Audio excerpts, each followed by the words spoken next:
Hey everyone, this is Nathan Williams with blackgrain79.com, and today we're going to talk about the importance of understanding player types in poker. This is something I talk about a lot in my blog articles, in my books, and even my videos here on YouTube. It's basically just knowing if you're up against a tight and aggressive player, tight passive, a nit, a recreational player, and so on. So this hand that I'm going to talk about today is an excellent example of that. This hand was sent to me by Mike from Canada. I believe he played this, it's NL2 full ring, and I believe he played this on 888 poker recently. So let's just jump right into the action. So it folds to Mike in sort of middle position there. He's got the old ace-jack suited, so he goes ahead and makes it 6 cents to go. Now, I've talked about this a lot before in the past at NL2, and I'll say this will probably apply to $1, $2 live games as well, the lowest stake. It's a little bit, debatable what opening raise size you can use. In some games where there's a lot of fish, I mean, it's totally fine to just go with a higher amount of 4 times the big blind, even 5, 6 times the big blind. If you're up against a guy at the table who's playing like 70% of his hands, he's not going to give a crap about the difference between 6 cents and say 12 cents.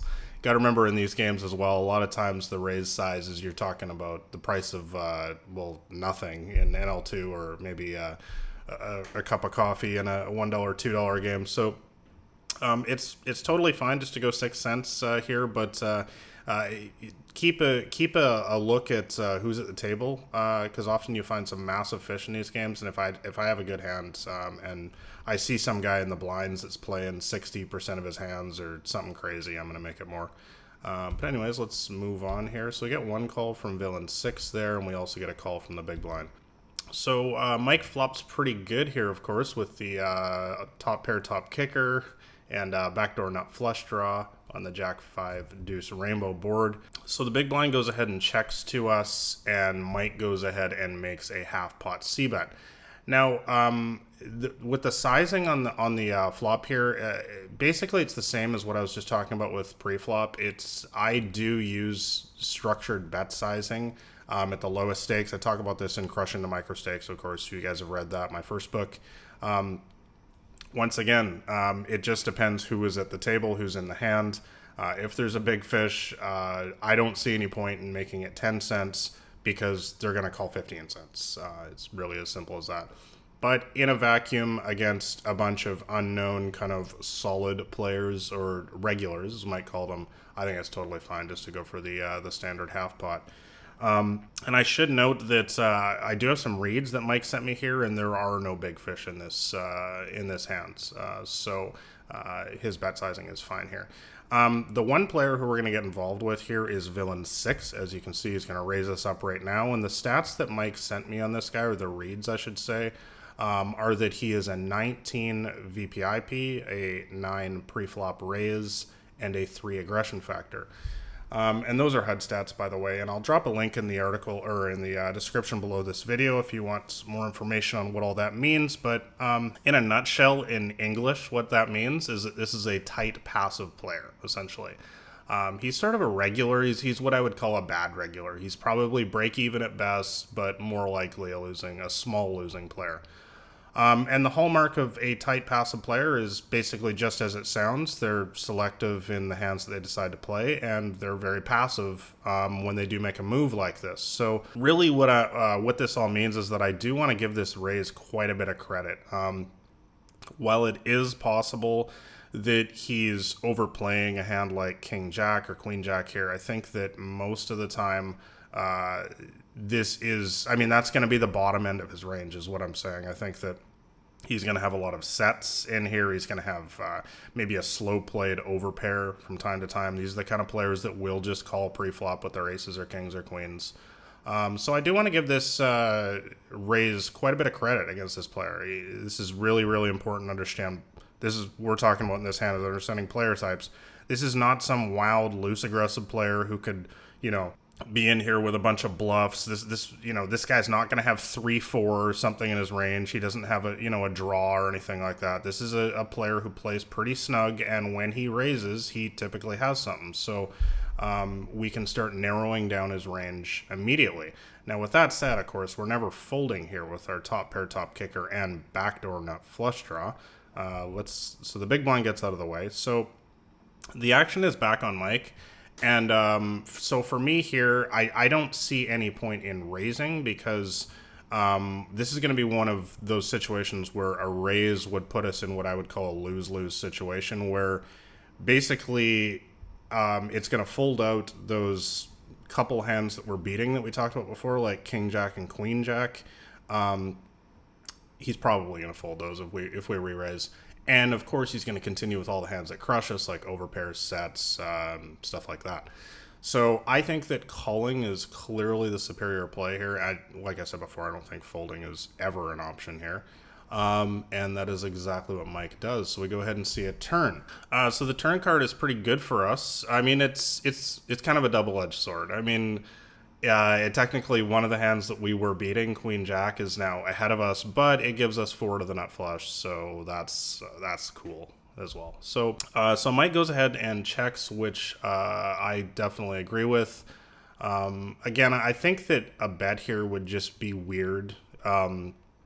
And it just puts us in one of those situations where he's probably going to... there's only one hand we're beating now, which is King Jack.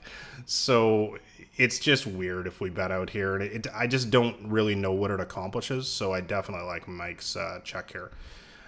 So a tight passive player goes and continues betting here when we check. So, guys, this is just continuing on with the theme here of understanding player types and really just reading the situation here, that a tight passive player, he's not checking behind here, he's deciding to bet again.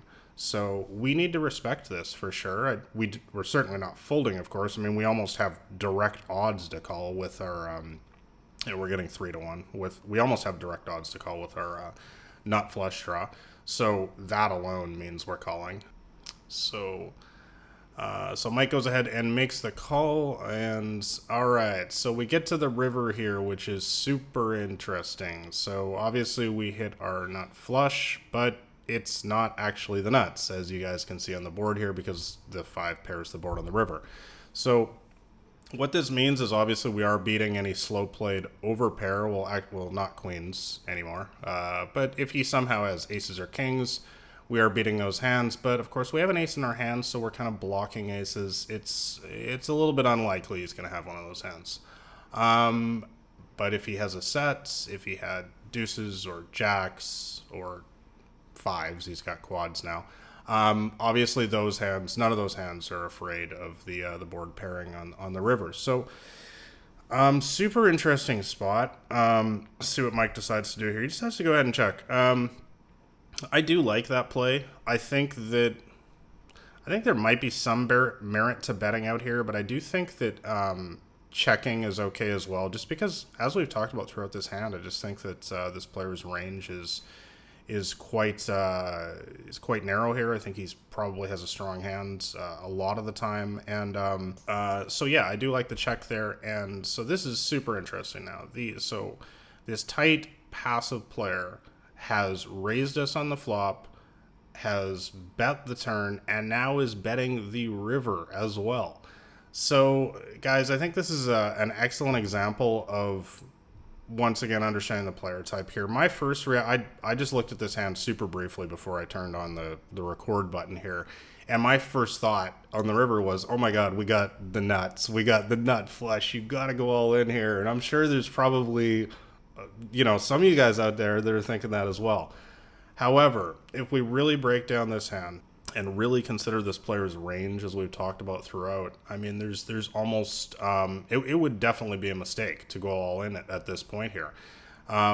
He's probably going to lay down any hands that's that we're still beating, like a queen jack, a king jack, possibly get him to fold aces or kings. And of course, he's just going to snap call us with all of his full houses, his quads, and all the stuff that crushes us like that. So Mike goes and makes a call here, which I think is excellent, as you can see from the results. I think this is a perfect example of how you lose the least in poker by just understanding who you're up against. If we were playing against, say, a loose aggressive player in a hand like this, I think I would play it very differently. I think that there's a very, very good case to be made for jamming the river. But against a player like this, I really hope that I made the point clear throughout this video is understanding a tight passive player like this, a 19-9-3, that he's not messing around. You know, he's not in here with bluffs. He's not in here with ace high. He's not in here with jack 10 or something like that. You know, this player is serious when, you know, he's playing a tight range pre-flop, and when he's raising you and betting all streets after the flop, he's not screwing around. So I think Mike played this hand perfectly. I mean, I honestly couldn't play it any better. So it sucks that we lose, of course, in this hand, but that's poker, right? I mean, one thing that I always try to think of in poker is, if the hands were reversed in this situation, how does my opponent play it? And I think that a lot of people at these stakes would jam the river on me. And as you can see, that there are 75 big blinds behind here still in the stacks, and that is an absolutely colossal loss for them. So it's a gain for us because we just call in the river here. And so, yeah, I mean, you can see just how much of a loss that would be. You know, we're talking about win rates these days that are maybe 10 big blinds per 100 is a great win rate in this game. If you're typically jamming the river here and losing 75 big blinds, I mean, I think you can see just how big of an impact that will have on your long-term win rate. So I hope you guys enjoyed this hand. I think it was useful in just understanding player types. And let me know in the comments below what you guys thought about it. Also, I want to just mention, if you guys want me to review your hands, that's what I'm doing here. Is you can just email them to me. My email address is nathan@blackrain79.com. Just send me your hand, give me a few notes on the player, and I will talk about your hand here on YouTube, just like this.